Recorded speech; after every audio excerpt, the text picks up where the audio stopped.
What is going on, you guys? Alex chasing back here with a brand new video. And last night, we didn't get one, we didn't get two, we got three major pieces of news from Woj. One of them being Mikal Bridges traded to the New York Knicks. So in today's video, let's dive into all three pieces of news, starting off with the biggest one, Mikal Bridges.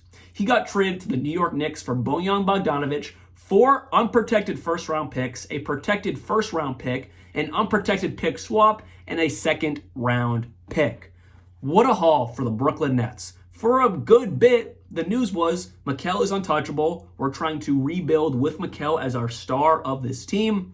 Well, as of last night, that has ended, and the Brooklyn Nets are going a completely different direction in full tank mode. Before I dive too deep into the Brooklyn Nets side of things, let's transition back to the New York Knicks because they're the ones that got Mikal Bridges, pairing them up with Jalen Brunson, Josh Hart, Donte DiVincenzo, Julius Randle, this great New York Knicks team. But the question now is, do they re-sign OG Anunoby? So, was this an overpay for Mikal Bridges? Last night, I was like, yes. This morning, I'm like, maybe. The only way I would regret this trade maybe for the New York Knicks is if OG Anunoby walks. Because then I think you're kind of getting someone who's slightly better offensively than OG. He's a little bit more dynamic. He can create his own shot, not really just a sit in the corner type of guy or just, sit in the wing type of guy. Mikal was a bit better than OG offensively, defensively, very comparable. Some of the best two-way players in this game. But the only way, if I'm thinking at looking into the Knicks side of things, that this might be a slight overpay, maybe they'll regret it, is if OG walks. Because then I think they're where they already were. A really good team, trying to compete with Boston, but still not quite there. Now, if they bring OG Anunoby back, they bring back Hartenstein, which they can afford. It will put them into one of the aprons, the first or second apron there. But if they bring OG back, then yes, I think they can compete with the Boston Celtics. But if not, I think it's a very not quite lateral move. Mikal Bridges is like here, OG Anunoby's like here because Mikal does have a much deeper offensive bag. But that's my only concern. Is OG now upset? Does he want to go somewhere else where he can get more minutes again? He would still be a starter on this Knicks team, but of course his role is suppressed, bringing in someone like Mikal Bridges.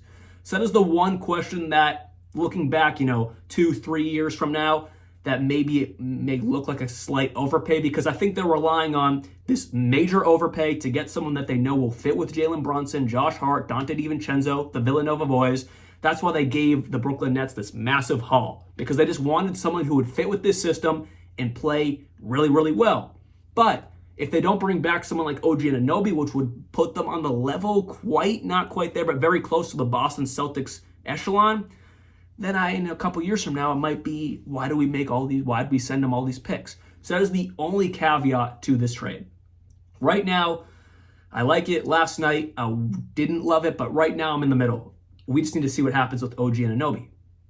That's the major question mark. If he comes back, like I just said, huge W. The Knicks are right there, slightly under the Celtics, because the Celtics already have that championship experience. The Knicks don't yet. Point being, I do like this trade for the New York Knicks. Their starting lineup, if they bring OG back, could be Jalen Brunson, Mikal, OG Anunoby, Julius Randle, Mitchell Robinson, or Hartenstein if they bring him back. Off the bench, you have Donte DiVincenzo, Josh Hart, Deuce McBride, Precious Achiuwa.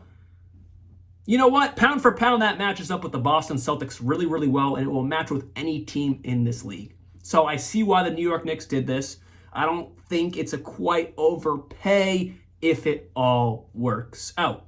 And when I say that, they bring back OG. They have a good offseason. It continues to be a good offseason. If it all works out in that manner, none of these picks will matter. So that was the New York Knicks side of things. Well, the Brooklyn Nets were not done last night picking up the phone to call the Houston Rockets. Or maybe the Houston Rockets called the Brooklyn Nets because the Houston Rockets have a plan. They made a trade with Brooklyn to send them 2 first-round picks in exchange for 2 first-round picks, and then there's a third pick for both sides, and it's rights to the 2 most favorable of Mavs, Suns, Rockets in the first round of 2029. We don't really have to worry about that one. What we do have to worry about is the other 4 picks. So the Brooklyn Nets receive their 2025 first-round pick that they traded away years prior. They also received their own 2026 first-round pick that they traded away years prior, so they're getting back their own picks. So why would Houston do this? Well, what Houston receives from Brooklyn are picks that Brooklyn got in the Kevin Durant trade from the Phoenix Suns. And then Woj came out with more news that the Houston Rockets are making these moves last night to prep to call the Phoenix Suns for Kevin Durant. What is going on? I didn't even know Kevin Durant was on the market. The Suns kind of had a failed year, yes, getting swept in the first round, but they still have this core of Booker, Beal, and Durant. Maybe another year of growth together. It can work next year. They really just needed better overall role players around them. But no, maybe the Suns are like, no, we're not doing this. We have too much money with this new CBA. I kind of said that last offseason. If you've been here for a while, last offseason I was like, the Suns, yes, they have these 3 stars, but with the new CBA, they are so non-cap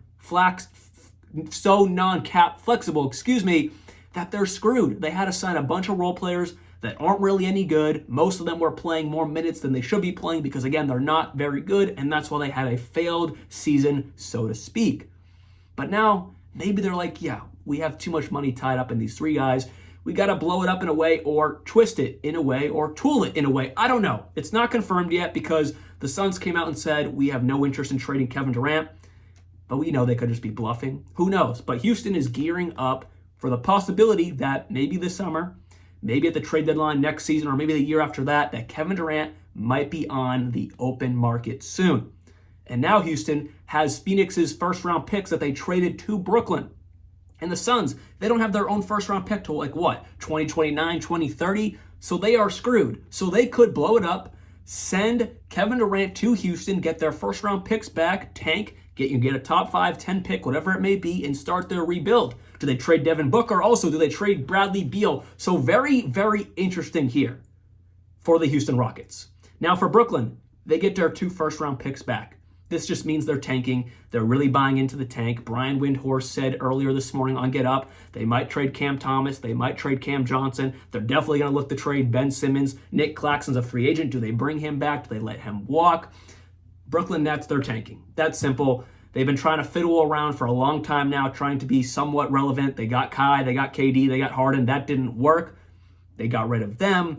Then they were kind of fiddling around with Mikal Bridges. They won 32 games last year, not even a play-in team. They're like, all right, we got to pick a direction. We're going to tank. That's why they get their picks back. For Houston, they're trying to get Kevin Durant by getting Phoenix's picks. So if Kevin Durant does become available, Houston is going to have a really good chance to get Kevin Durant because why would the Suns not want their own picks back if they're going to tank? It'd be the same thing that the Brooklyn Nets just did, getting their own picks back if they made a deal, Houston and Phoenix. So very interesting there. So last night was a bit confusing. I even had to read everything from Woj like 5 times to really understand what the heck was going on because the Mikal and Nets trade, that was really easy to understand. That was pretty chill. But then the aftermath with Houston and Brooklyn, I was like, what is this? Just picks for picks? Why are they doing that? And then Woj later came out and said to gear up for Kevin Durant. It was a lot to digest. So I want to break it down for you guys. And there's more news coming that I'm actually going to make a video right after this. Windhorst said that the Warriors are gearing up to get Paul George, maybe. I don't know. This summer is going to be insane. I can already feel it, and it already has been. So hopefully you guys did enjoy this video. I'll be back very, very soon. And oh yeah, the NBA draft is tonight. That's kind of like a quiet thing that's going around. The draft is tonight. So who knows what's going to happen. See y'all very soon. And like always, peace out.